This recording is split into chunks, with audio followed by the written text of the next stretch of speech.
Welcome.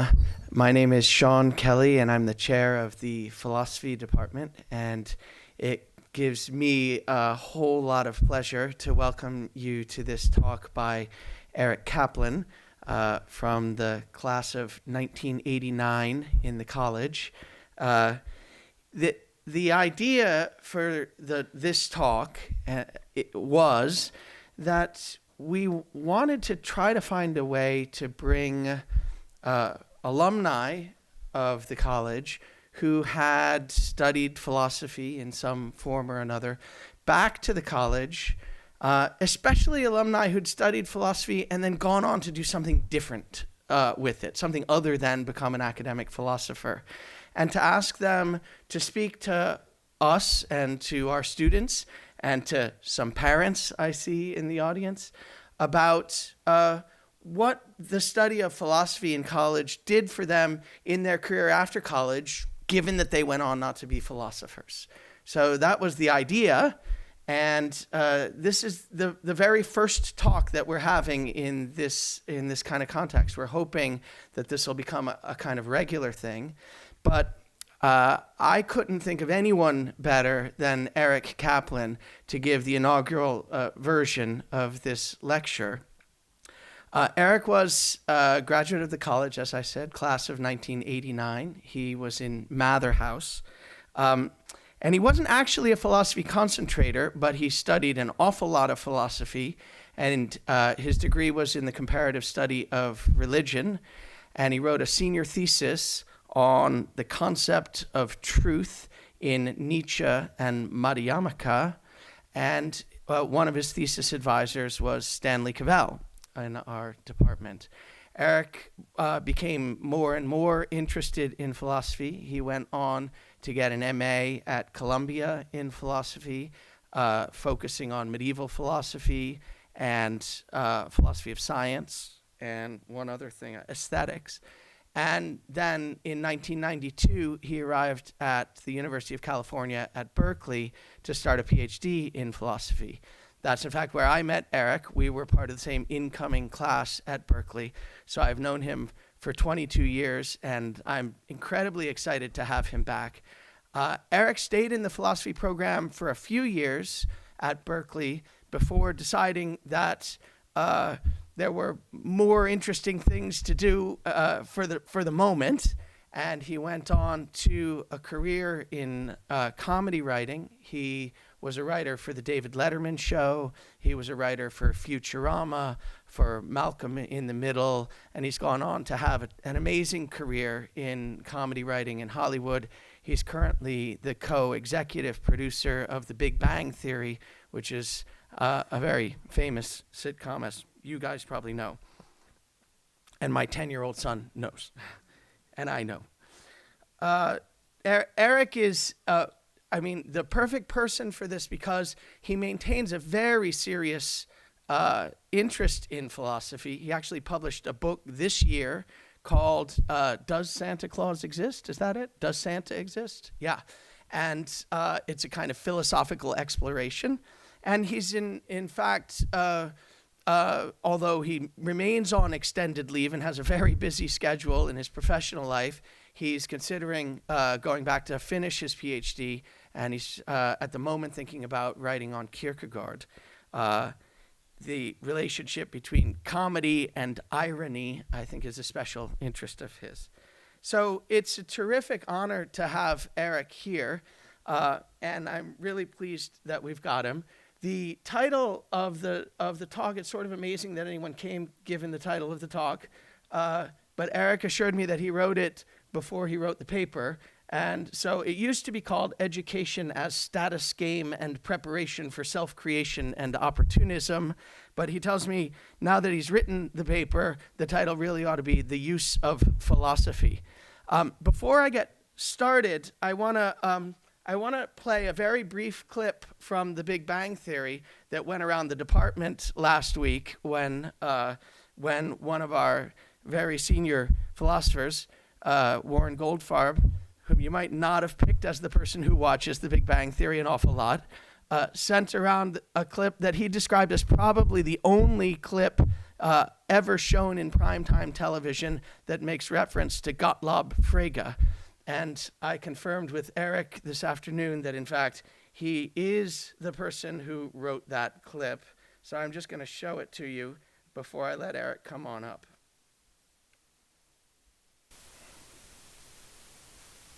Oh, no. What? John and Yoko. More like Yoko and Yoko. Greetings! I brought Amy here to show her some of the work I'm doing. It's very impressive for theoretical work. Do I detect a hint of condescension? I'm sorry, was I being too subtle? I meant compared to the real-world applications of neurobiology, theoretical physics is what's the word I'm looking for? Cute. Are you suggesting the work of a neurobiologist like Babinski could ever rise to the significance of a physicist like Clark Maxwell or Dirac? I'm stating it outright. Babinski eats Dirac for breakfast and defecates Clark Maxwell. You take that back. Absolutely not. My colleagues and I are mapping the neurological substrates that subserve global information processing, which is required for all cognitive reasoning, including scientific inquiry, making my research ipso facto prior in the Ordo Cognoscendi. That means it's better than his research, and by extension, of course, yours. I'm sorry, I'm still trying to work on defecating Clark Maxwell. Yeah, excuse me, but a grand unified theory, insofar as it explains everything, will ipso facto explain neurobiology. Yes, but if I'm successful, I will be able to map and reproduce your thought processes in deriving a grand unified theory, and therefore subsume your conclusions under my paradigm. That's the rankest psychologism, and was conclusively revealed as hogwash by Gottlob Frege in the 1890s. We appear to have reached an impasse. I agree. I move our relationship terminate immediately. Seconded. There being no objections? The motion carries. Good day, Amy Farrah Fowler. Good day, Sheldon Cooper. Women, huh? Can't live with them, can't successfully refute their hypotheses. Amen to that. Okay, so you can imagine that graduate seminars got a lot less interesting at Berkeley after Eric left. But I am sure that this will be a fantastic talk. So please join me in welcoming Eric Kaplan. Thank you, Sean. Thanks to all of you for coming out on a Saturday. Thanks to the philosophy department for inviting me here. There's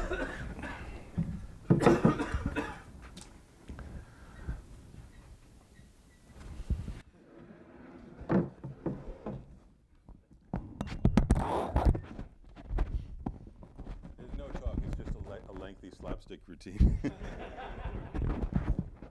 All right. Okay, I was invited here, I think, to allay some anxiety that majoring in philosophy will not prepare you for a good job. And I would like to do that because why would I want you to be anxious? I got a nice education from Harvard, comparative religion as it happens. And if Harvard humanities students are feeling anxious, the least I can do is help you calm down and encourage you. But I want to make sure I do it in the right way. I do think I'm very lucky, and I do like the job I have. And as Sean mentioned, I'm a writer on The Big Bang Theory. As far as I know, I'm the only person to major in Nietzsche and Madhyamaka to end up writing television comedy. So I want to make sure that I'm not using myself as a statistically misleading a sample of one.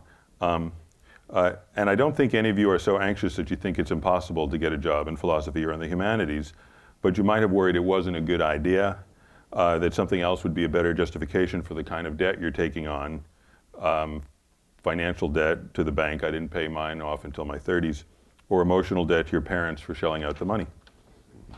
And And I don't want to relieve your anxiety by saying, well, even if the academic job market is tough, you might be able to get a job as a philosophy counselor or somebody who advises hospitals on who gets a kidney. Because for me at least, that feels a little bit like trading anxiety for depression. I'm guessing you went into philosophy because you were called by philosophical questions like, how do we know the world is really there? What's the purpose of life? How can a pile of atoms have consciousness? And it feels like a cheat to say that agonizing about those questions prepares you for something kind of like it. That would be like saying you feel bad that the only person you'll ever love will never love you, so maybe you'll get a job writing Valentine's cards. Better to go with the anxiety, I say. So the actual title of the talk is not the gibberish that I sent in the email 2 weeks ago, but it's What's the Use of Philosophy? And to investigate that, let's look at why we would go to school, what the purpose of that is, or the purposes of it, and see if it fulfills those purposes. One approach I've noticed in myself about education was that getting into Harvard was something like winning a very competitive status game. Harvard is sort of the ultimate luxury good. It's expensive in terms of time and money. And as Thorsten Veblen points out, it's frightening to your rivals if you have a luxury good, because it means that you're rich and powerful enough to get it. So the trouble with looking at education purely as winning a status game is that you're always pointed towards the next round in the competition. You never really do something that you actually think is important. It's always a symbol of success and a symbol of going to the next stage. You also, I would argue, or maybe I will argue, you disempower yourself in relationship to the ones who measure status. And another way of looking at things is that education is something like a pious quest. And this is a way that you look at things when you say, okay, my education's purpose is to make me a good person. I'm sympathetic with the downtrodden. I'm concerned about injustice. I'm worried about the fact that I'm the recipient of privilege. And the special thing about me, unlike all the terrible, racists and status scrubbers that might exist back home, is that I'm aware of these things and I care about these things. Now, an obvious problem with the pious approach is that you're trying to connect with people, but by thinking that you're so pious, you're disconnecting from people, and you won't be able to get a job, and you're looking down on your parents, you're looking down on your friends back home. You're thinking that they're all terribly shallow. So that's a problem. The status game approach is depressing. It condemns you to this life of meaningless competition. And both of these approaches can be anxiety-provoking. How can you figure out if you're going to be able to pass the next hurdle? What if the gatekeepers finally wise up? And how can you know if you're truly as sincere as you hope? This is just me, but sometimes I would wonder that I was just pretending to be sincere so I could get professors to write a letter that said, Eric is so sincere. He cares so deeply about philosophy. And I didn't really know how to answer that question. And these days, my preferred way of answering questions is to tell a story. So I'd like to answer these questions about the use of philosophy, and is it money grubbing, is it status grubbing, is it a pious quest for meaning, by telling my story. I started thinking about philosophy, I think when I was about 8. And my best guess now is that I did it because emotions in my house pretty much went unspoken. And that was, I won't get into my personal sob story, but there was grief in my house and my parents didn't want to talk about the grief. And there's sort of there are accountants up in heaven or somewhere that say if you don't talk about painful emotions, you will not be able to talk about anything. So I lived a little bit, I guess, like a cat, sort of under a table or under a piano, playing with spoons. This is, by the way, that's not a bad preparation for being a comedian either, but that's a topic for another time. But being a child, I had the need to connect, as children do, so I did it abstractly with ideas. And when I first read about Descartes, and I don't know if you've read that philosopher, but he goes into a big walk-in oven and tries to figure out if he knows that the world exists. So I really felt that he was onto something. I wanted to know if the world existed. When I was in high school, I fell in with a sort of a weird philosophy sect that operated a museum of philosophy. And they're weird, and there's a lot of weird things that are not apropos, but the interesting thing about them was that they got me very excited about Socrates as a kind of exemplar of how to live a life. And the cool thing about Socrates was that even though he didn't know anything, he was willing to die rather than say anything he didn't think was true. So I thought this was very cool. And that got me even more excited about philosophy. So I had a pretty pious take in the dichotomy that I've set up between pious and status. I had a pretty pious take on philosophy, but I was not immune to the charms of status either, because I wanted my mother to be proud of me, and I wanted to get a job, and I wanted my teachers to like me and give me good grades. And this attitude landed me at Harvard.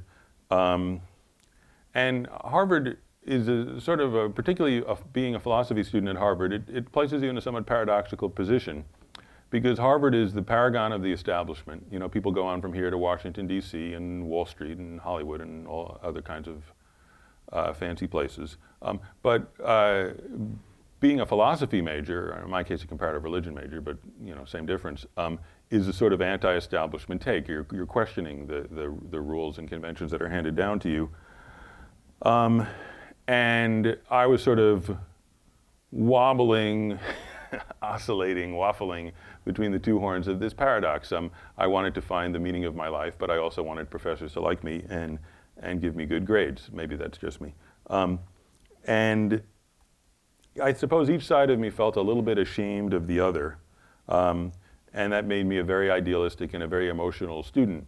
And sort of not a very good student at that stage in my life, if I can be confessional for our close here. Now, at this point, you may be wondering, okay, how did this not very good and overly emotional philosophy student become a Hollywood sellout? And here's how this happened. I ended up in graduate school in philosophy, and I met my wife, and I decided to start a family, and I became concerned about it getting a job.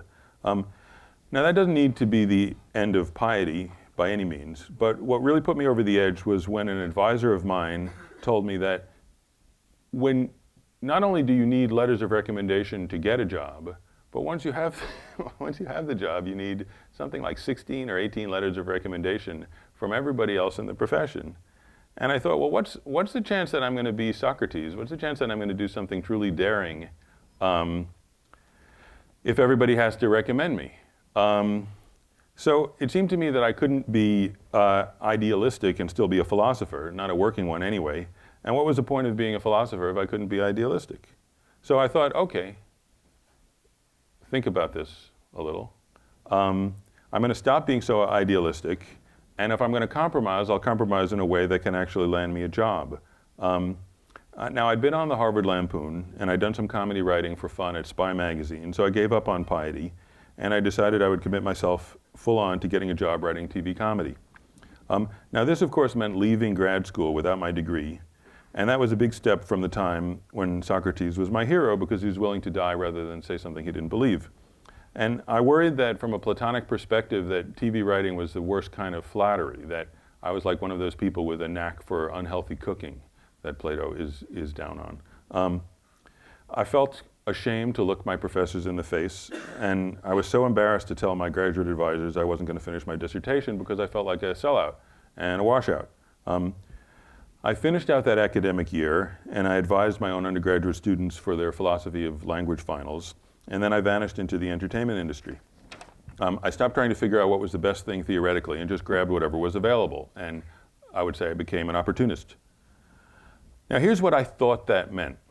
I thought I'd be throwing myself into actually getting writing work, where I would actually write real things that real people would see, and I would stop worrying once and for all about piety or idealism or the meaning of life.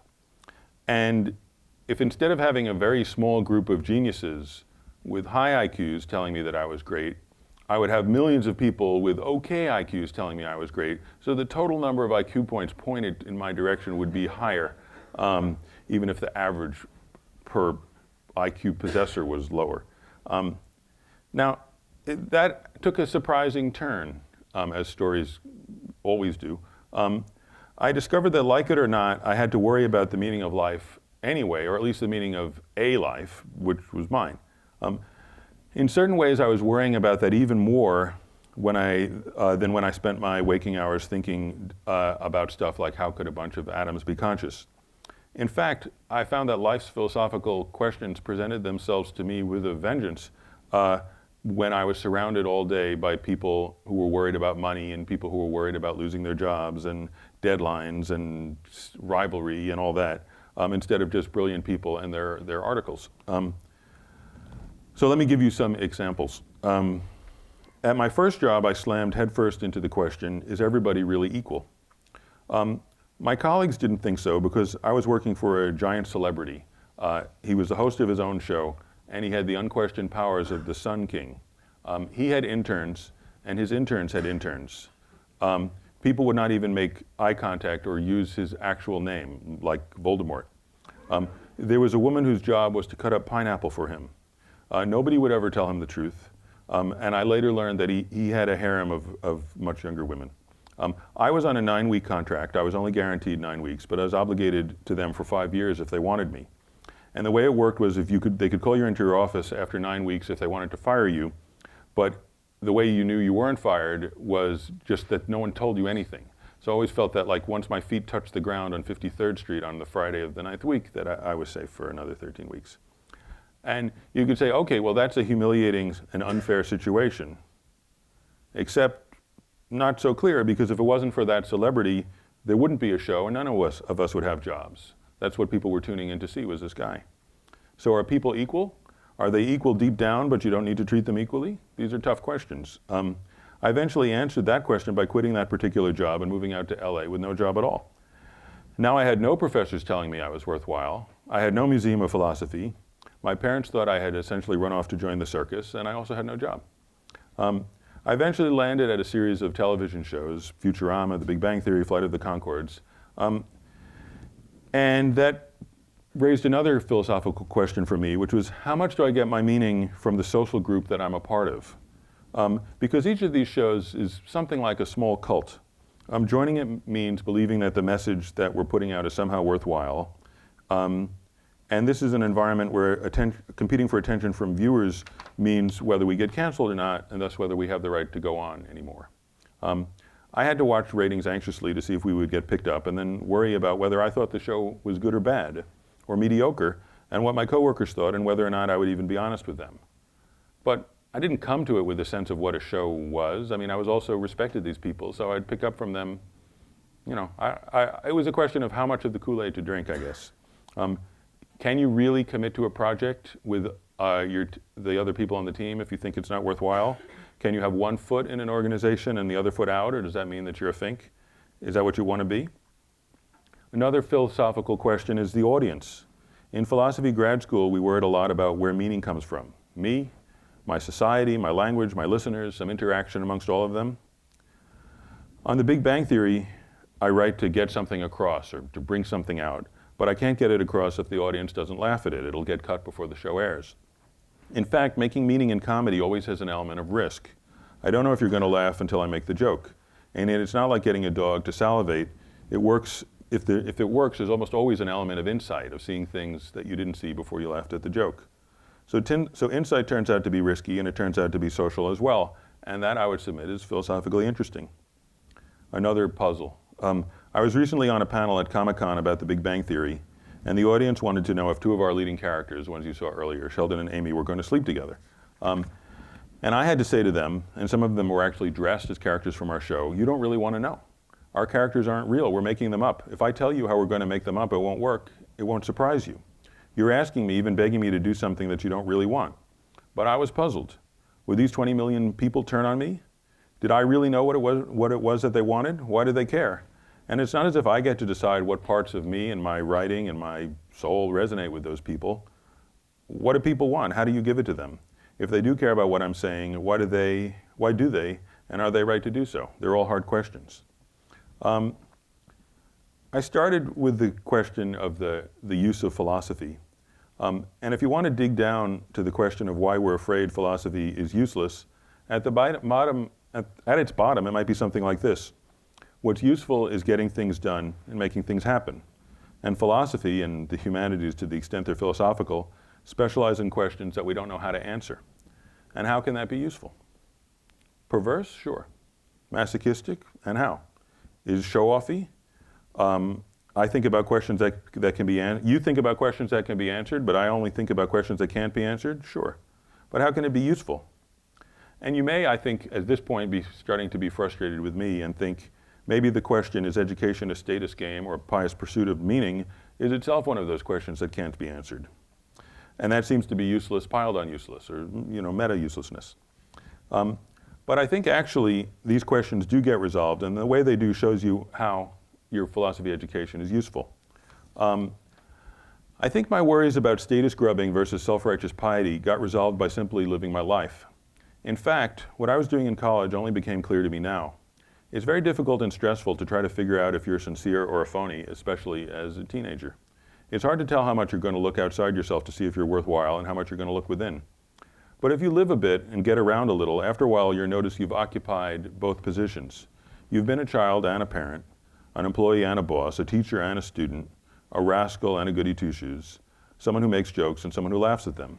And then you can draw your own conclusions. You don't have to worry what it's going to be like in the real world because you're already worrying, and you're already, fortunately or not, in the real world.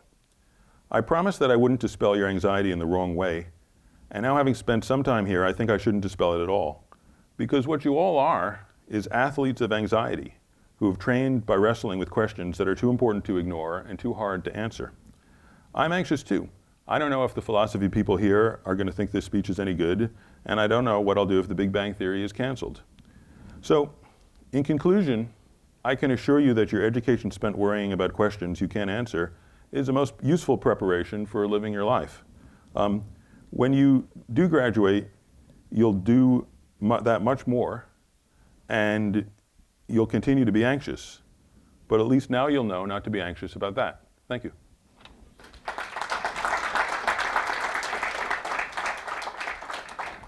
Excellent, thank you, Eric. So we have, we're going to go probably till 5 o'clock or so if people have questions. There are two microphones that are running around the room, and feel free to range widely in your questions.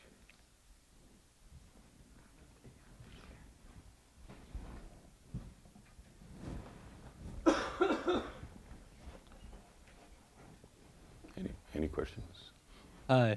Hello? Hello. Okay, there we go.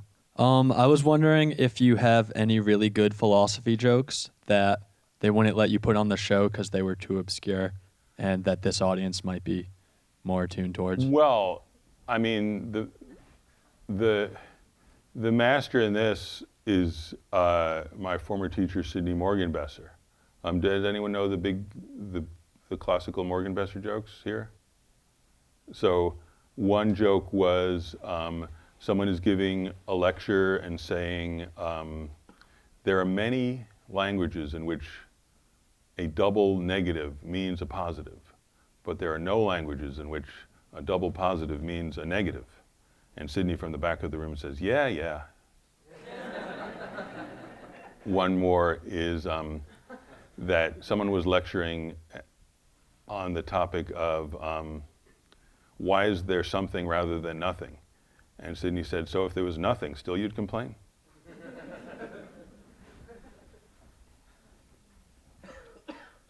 Any other questions?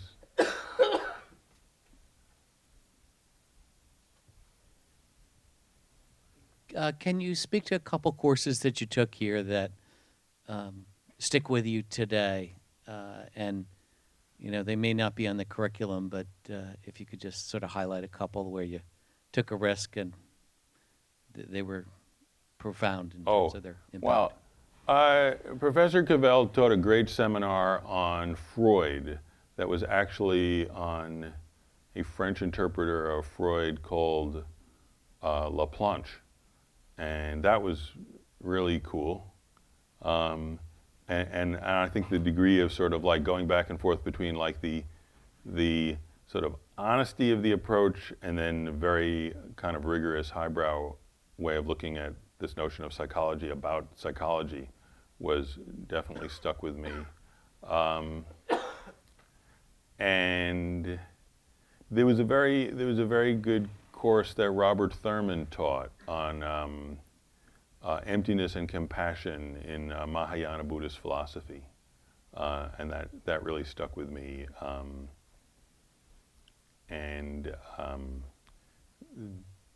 That course had I think it may have had more teachers than students. Like it was a sort of, there were a lot of different people who would come in and lecture about some weird ancient Buddhist text that was in a language that they had to learn, like Turkmenistani or something, and not too many students, but it was a terrific course.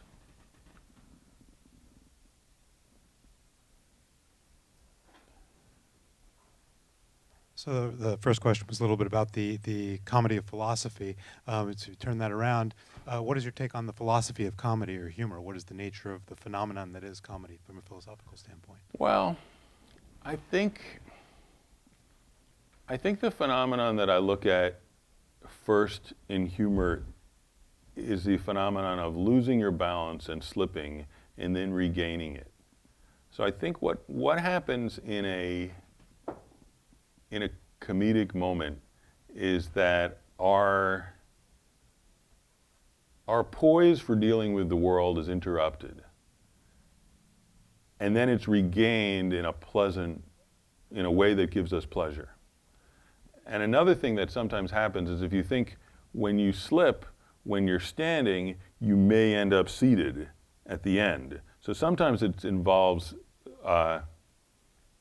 contradictions or unstable structures falling to something less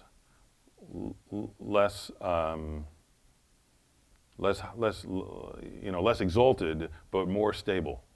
So I think that's one element of it. I think it's the notion that we're suddenly perceiving a contradiction in how we're going about our lives in a way that makes us lose balance and then regain it, maybe on a more, like a less hoity-toity level. And then I think there's also, that can happen kind of internally, but I think Freud is actually right about this. Very often it has a three-person structure where like, I notice something funny about him, and in the process of stating it to you, you laugh, and then I laugh, and we've sort of done we've done a cognitive job together about this external circumstance. But I think what's maybe cognitive is a bad word. What it is we're sort of revealing some aspect of it that wasn't clear to us before. Something there, so, something in the vicinity of those four ideas. Yeah. Thank you. So, in what you're kind of calling the status game, I'm wondering about what you think about the idea of ambition creeping into into this kind of dynamic, and whether or not keeping that from kind of commandeering your own path or your own kind of search through how you negotiate, who's in higher power, who's in lower power, or what you actually want for your own life. Well, I think you keep your eye on the last thing, what you actually want for your own life. Now, it could be that what you actually want for your own life is power, or it could be what you actually want is to people acknowledge you, or to have certain ability to change the world. And that may require negotiating certain status games. And I think that's just how the cookie crumbles. But I think what is tricky is if you never focus on what it is you want, and just because status games lead to you win one and that gives you the ticket to do the next one, that can be misleading. That's all I advise. Yeah. Hello. My question is in a slightly different direction. What kind of advice would you have for someone interested in a career in television writing or producing? Well, now with the internet, you can create your own stuff and distribute your own stuff. So the first piece of advice is to do that a lot and get good at it. And then the second piece of advice is to cultivate friends who you think are good and who will support you and you'll support them. And you trust what they think about your work and they trust what you think about their work. And then the third thing is just, network even to the point of making a monkey out of yourself. Like find the friend of your uncle whose cousin will read your stuff and repeat. I hope that's helpful. It's not probably groundbreaking, but it may be true. Yeah. Thanks. I'm just curious because about 10 years before you were at Harvard, I took a course with Stanley Cavell on screwball comedies. So I'm wondering if you are kind of a link between Bringing Up Baby and The Big Bang Theory. A missing link? Yeah. I don't think. Well, I did. I do have experience from my dad, who was a year younger than Stanley Cavell, and took me to see Bring Up Baby when I was a kid, and I cried when that dinosaur fell down, because I wanted to be a paleontologist, and I was much less invested in the romance between Cary Grant and Katharine Hepburn than I was in dinosaurs. But I was too young for the movie, obviously. I never studied comedy with Stanley Cavell, although what I've read he's written about comedy I thought was pretty good. Although I wish there was more about like the Marx Brothers and Laurel and Hardy and less about these comedies with kissing, which I don't like as much. Yes?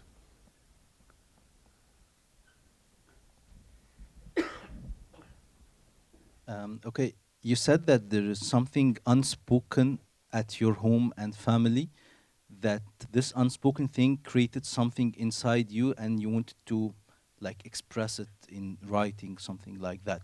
So if I tell you that now there is something like unspoken in the country or the world, do you see it that something that can be like created from your own opinion, something unspoken in the word, okay, and to be expressed or created by things? What do you think about? Okay, let me rephrase that a little bit. Because there were things that were unspoken in my family, there was not much communication at all about significant things. And I think it's always a struggle when you're in a situation like that, and I think your point is well taken that that's true about the world, not just about my family. It's always a struggle to bring the unspoken to expression. It requires, risk.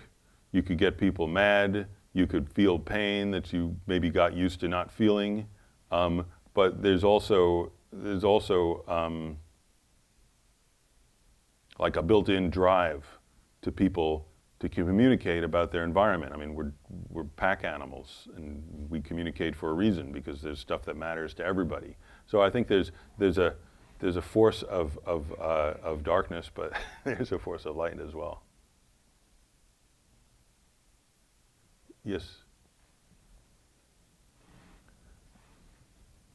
What was it like for you or what is it like for you in the entertainment business, being someone who has a high status of a Harvard degree in comparative religion and a master's degree and pursuing a dissertation?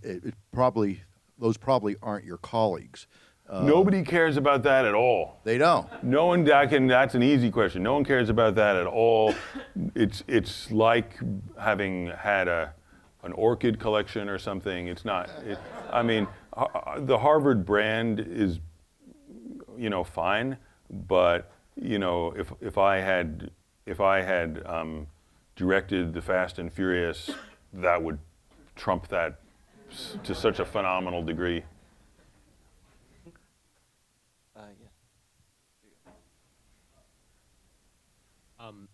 How has your experiences studying comparative religion and maybe your experience with the culture of the Big Bang Theory and other writers informed your stance on the philosophy of religion, the nature of religion, if at all?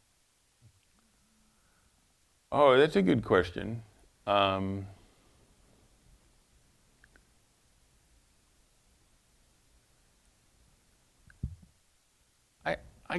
I guess I will say that I think the concept of religion obscures a lot because it's a relatively recent idea, and originally people said, okay, well, Christianity, that's a religion. Well, what else is a religion? Well, maybe Buddhism. So the idea that the religions are these things that you count, I think is a mistake. But I think you can say, well, there's an aspect of faith, or there's an aspect of piety, or there's an aspect of mythology that's woven through human life. And I think you see it all over the place, from people who have an individual religion, which they sort of struggle to express to other people, and some of those people are crazy. And then there's two-person religions. You'll see that in some marriages, and corporate religions, and national religions, and then there are religions that last, that people somehow manage to think that they pass that on to their children, but sometimes I wonder, do they? I mean, the question of whether the Judaism that I practice is the same as the Judaism that the Rambam practiced is I think it's highly debatable. So I think it's an interesting topic, but I tend to not use the word religion because I think it obscures more than it reveals, and I sort of ask, well, what do people have faith in, and what kind of what kind of voluntary discipline do they take on, and what sort of mythology do they imagine, that kind of stuff. Anybody else? That was interesting, yeah.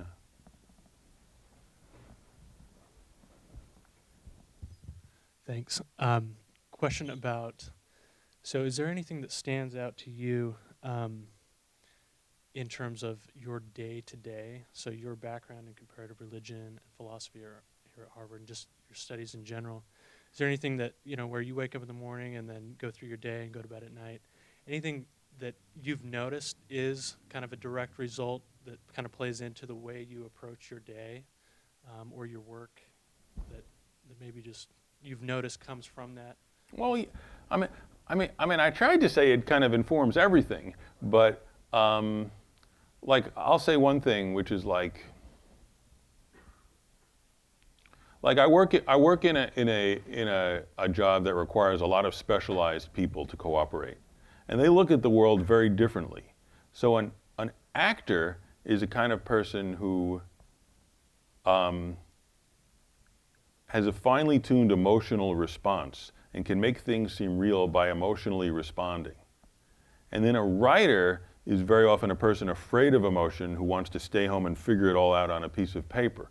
And then somehow these two different kinds of people are supposed to cooperate. And usually the result is some kind of mutual miscomprehension and contempt. And what I try to do is avoid that and say, well, but that actor way of doing things, it's a way of doing things, and it's perfectly legitimate, and it makes sense. And the writer way of doing things, that's a legitimate way of doing things too. And even the animator, and even, God forbid, the network executive, that these are people who they don't create things themselves, but they take bets on what sort of things will be creative, and they try to put their finger on the pulse of where the culture is moving. So for me, it's really a sort of it's a discipline to avoid contempt for people who look at the world or dwell in the world differently, and to always try and be like, hang on, it's very easy to fall into, because it's threatening. It's very easy to fall into the pattern of self-defense and contempt, but can I think a little more deeply about it? I think that's what I try to to take, that's what was offered me in Harvard, and I try to do that education credit by not betraying. Anything else? Yes, sir. It seems to me a lot of humor, especially modern kind of stand-up humor, is of a observational sort, where people say, "What's up with that?" What is up with that? That's a good question. And that seems like sort of a low-level kind of philosophical How question. could what's up with that be a low-level philosophical question? Isn't that what Heidegger was all about? I didn't take that course. Oh. But I think what's up with that is a great question. So does that inform your comedy writing? Yeah, I want to know what's up with that. Why not? Why not? Philosophy begins in wonder. So it is a sort of sense of like, you know, why is it that way instead of some other way? Why is it anything at all? I think well, you know, observation is theory laden. I think one of the professors here says that. So observation humor is theory laden, and observation humor comes from a certain stance about what's important and what's not important. And you know, I'm teasing you a little bit. Obviously, it can very often be cretinous, and it can be like, I mean, comedy can reinforce people's narrow horizons a lot. It just doesn't have to. Yes.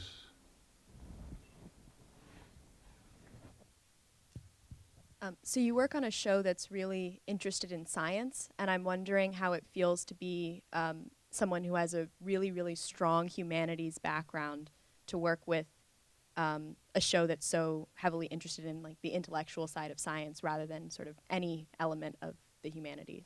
Well, I mean, they're pretty similar, really, science and the humanities, when you get right down to it. I mean, the humanities are sort of a rigorous attempt to think clearly about topics one after the other. I mean, there's deep questions about the difference between the method for studying quarks versus the method for studying people, but at the level of abstraction that we deal with it on a situation comedy, they have more in common than they're different. I mean, it's, you know, I think, because also, I mean, our show is a character-based comedy. So what we're really exploring is not what science is, but the life and worldview and or sort of the contradictions between the life of intellectuals and their intellectuality. And that's what that scene that Sean showed you was about, is like these two people are claiming to have an argument about the relative priority of neuroscience and physics, but what they're really doing is breaking up and having an argument about whether they love each other. So at that level, it, I think, would have been a pretty similar scene if they were professors of Renaissance poetry or something like that. There's a great movie about professors of philology called Footnote, if any of you have seen that. And that's the big, if you want to know what the Big Bang Theory would be like if instead of them being physicists in Caltech, they were professors of biblical studies in Jerusalem, look at Footnote. Sort of a dark comedy. Yes, sir. Who do you look to for inspiration for comedy, and who do you think is the better comedies that you have followed? Oh, well, I really like The Flight of the Conchords, and Jermaine Clement, who was half of The Flight of the Conchords, just released a movie called What We Do in the Shadows about vampires, and I just thought it was terrific. So now I look to him. I look to him for inspiration. Is this like we could continue the conversation in a less formal setting? Do you think should we take more formal questions? Let's take another few formal questions. Okay, let's take, I don't want to, I was just wondering. I'm not saying I don't want to hear formal questions. Okay. I want to ask a formal question. Okay.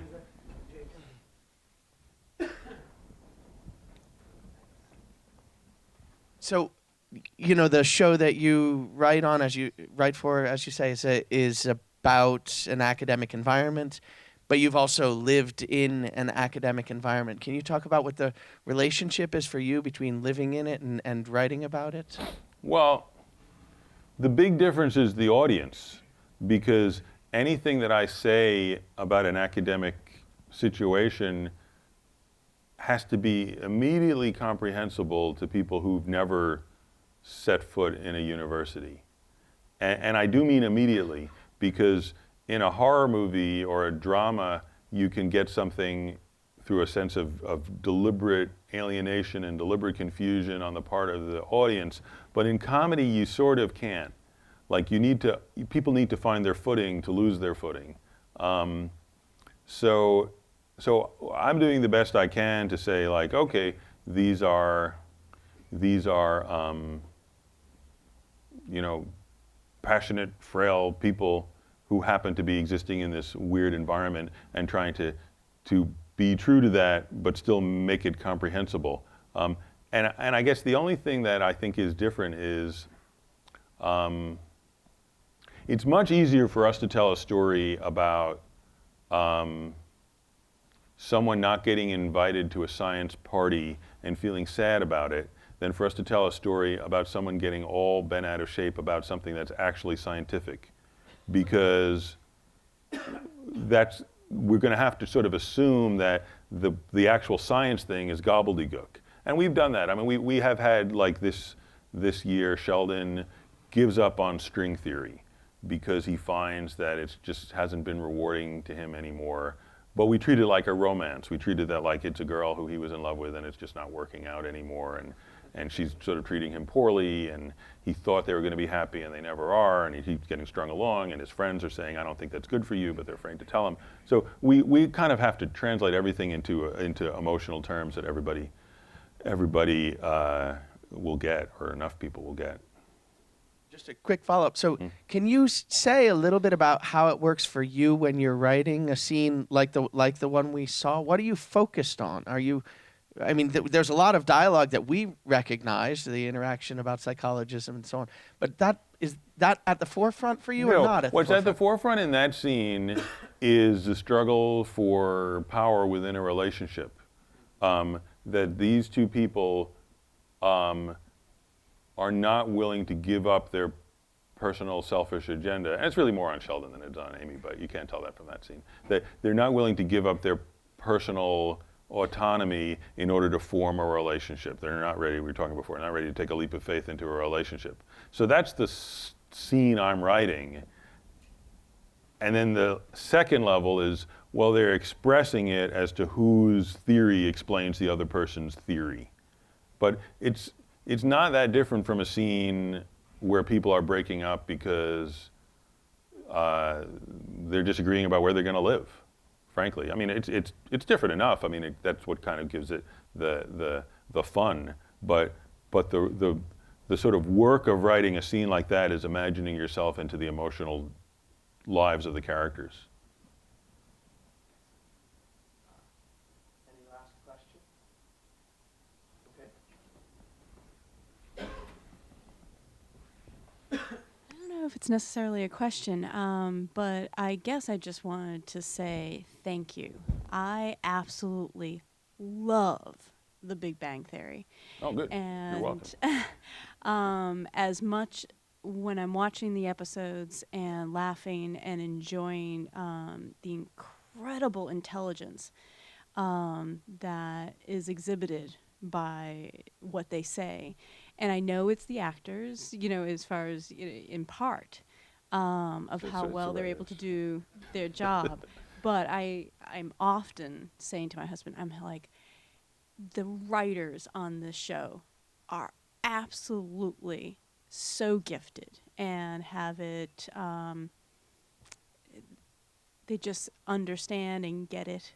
And I am so glad that the show has done so well, and so I guess I just wanted the opportunity to say thank you, and you were extremely gifted. Well, I'm glad you enjoy it. Keep watching, I suppose. I was very excited to hear when they were signed on for the additional 3 years. Yeah, they were too. Excellent. Well, that's a great Okay, book, and, thanks. Thanks, everybody.